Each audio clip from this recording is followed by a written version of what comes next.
দেশের ক্রিকেটে অস্থিরতা চলমান। মোহাম্মদ আশরাফুলকে জাতীয় দলের ব্যাটিং কোচ নিয়োগ দেওয়ার 24 ঘন্টার ভেতরে পদত্যাগের সিদ্ধান্ত নিয়েছেন বাংলাদেশ দলের সিনিয়র সহকারী কোচ মোহাম্মদ সালাউদ্দিন, যিনি 1 বছর ধরে দায়িত্ব পালন করছিলেন। তার পদবি ছিল সিনিয়র অ্যাসিস্ট্যান্ট কোচ, কিন্তু তিনি ব্যাটিং কোচের দায়িত্বটা পালন করছিলেন, কারণ ডেভিড হেম্প চলে যাওয়ার পর আর কোনো batting coach Bangladesh cricket board নিয়োগ দেয়নি। কী কারণে তিনি পদত্যাগের সিদ্ধান্ত নিলেন এবং হঠাৎ করে কী কারণে বিসিবি আব্দুর রাজ্জাককে টিম ডিরেক্টর করলো এবং মোহাম্মদ আশরাফুলকে ব্যাটিং কোচ নিয়োগ করলো, সেই আলোচনাটা করতে চাই। মোহাম্মদ সালাউদ্দিন দেশের ক্রিকেটে ব্যাপক আলোচনায় আসেন মূলত বিপিএল এর সাফল্যের ধারাবাহিকতায়। কুমিল্লা ভিক্টোরিয়ান্সকে তিনি 4বার চ্যাম্পিয়ন করেছেন, যেখানে অন্য ফ্র্যাঞ্চাইজিগুলো বিদেশি কোচ এনে সাফল্য পায়নি, সেখানে কুমিল্লা ভিক্টোরিয়ান্স 4বার ট্রফি জিতেছে তার হাত ধরে। আলোচনায় থাকার অন্যতম কারণ ছিল এটা। আরও একটা কারণ আছে, তিনি সাকিব আল হাসানের কোচ ছিলেন, মেন্টর ছিলেন, এবং 2019-এর একটা ঘটনা নিশ্চয়ই আপনাদের মনে আছে।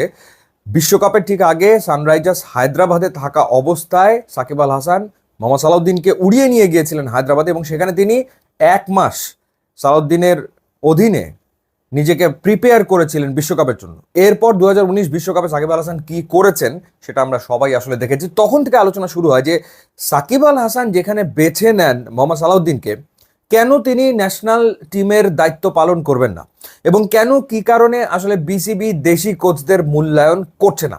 আলোচনাটা মূলত শুরু হয় কিন্তু সেই সময় থেকে, 2019 থেকে। এরপর অনেক সময় গড়িয়েছে।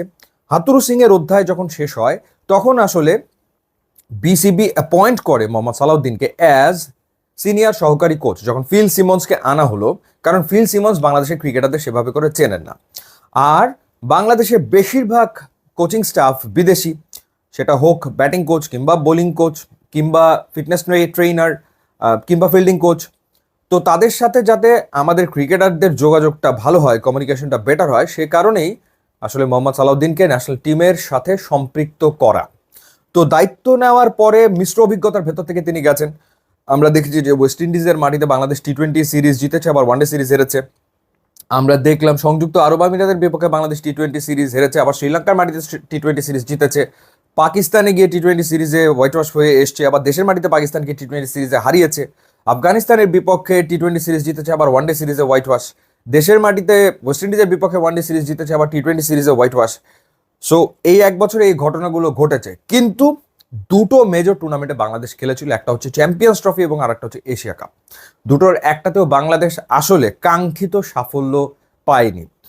তো এই যে কাঙ্ক্ষিত সাফল্য পায়নি, এবং একই সাথে সালাউদ্দিনের বিপক্ষে যে অভিযোগগুলো উঠতে শুরু করে যে তিনি জাতীয় দলে ক্ষমতার কেন্দ্রবিন্দু হয়ে উঠেছেন, একাদশ সিলেকশন থেকে শুরু করে ব্যাটিং অর্ডার ঠিক করা মেজর সিদ্ধান্তগুলো মূলত আসলে তিনিই নিচ্ছেন, যেহেতু তিনি প্লেয়ারদেরকে চেনেন, এবং সেই ক্ষেত্রে তিনি আসলে তার পছন্দের প্লেয়ারদেরকে প্রাধান্যও দিচ্ছেন।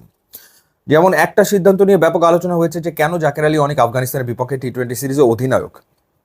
দ্বিতীয়ত যে কেন নুরুল হাসান সোহান থাকার পরেও জাকের আলী অনেক উইকেট কিপিং করলেন, বা শেখ মাহাদির ব্যাটিং অর্ডার নিয়েও আলোচনা আসলে হয়েছে। সো এই ঘটনাগুলো ঘটেছে, যার প্রেক্ষিতে সবশেষ যেটা হলো সেটা হচ্ছে ওয়েস্ট ইন্ডিজের বিপক্ষে সুপার ওভারে তিনি আসলে রিশাদকে যে ব্যাটিংয়ে পাঠাননি এবং ওই ম্যাচটা হারা, এটা আসলে বিসিবির অধিকাংশ পরিচালক মেনে নিতে পারেননি, এবং তারা এই ক্ষমতা খর্ব করতে চেয়েছেন, অর্থাৎ ন্যাশনাল টিমে মোহাম্মদ সালাউদ্দিনের ক্ষমতাকে তারা কমিয়ে আনতে চেয়েছেন। সেই কারণেই মূলত আব্দুর রাজ্জাককে টিম ডিরেক্টর করা এবং ব্যাটিং কোচ মোহাম্মদ আশরাফুলকে করা, অর্থাৎ সেই ক্ষেত্রে একরকমের মেসেজ দেওয়া যে হ্যাঁ, মোহাম্মদ সালাউদ্দিন থাকতে পারে ন্যাশনাল টিমে অ্যাজ সিনিয়র সহকারী কোচ, কিন্তু তার দায়িত্ব কমিয়ে ফেলা হচ্ছে। এটা তো একেবারে পরিষ্কার বার্তা ছিল বিসিবির পক্ষ থেকে সবশেষ মিটিংয়ে। সেটা আসলে তিনি অনুধাবন করেছেন, তিনি বুঝতে পেরেছেন, এবং সেটা বুঝতে পারার কারণেই তিনি আসলে এভাবে করে আর জাতীয় দলে থাকতে চাইছেন না, এভাবে তিনি জাতীয় দলের সাথে আর কাজ করতে চাইছেন না। যদিও তার চুক্তির মেয়াদ কিন্তু 2027 সালের নভেম্বর পর্যন্ত ছিল, সুতরাং তিনি চাইলে দায়িত্ব পালন করে যেতে পারতেন, কিন্তু সেটা তিনি আর করতে চাইছেন না। তিনি ন্যাশনাল টিম থেকে স্টেপ ডাউন করার সিদ্ধান্ত নিয়েছেন। এর আগেও তিনি কিন্তু ন্যাশনাল টিমে কাজ করেছেন 2006 থেকে 2010 সাল পর্যন্ত, তখন তিনি ফিল্ডিং কোচ ছিলেন এবং অ্যাসিস্ট্যান্ট কোচ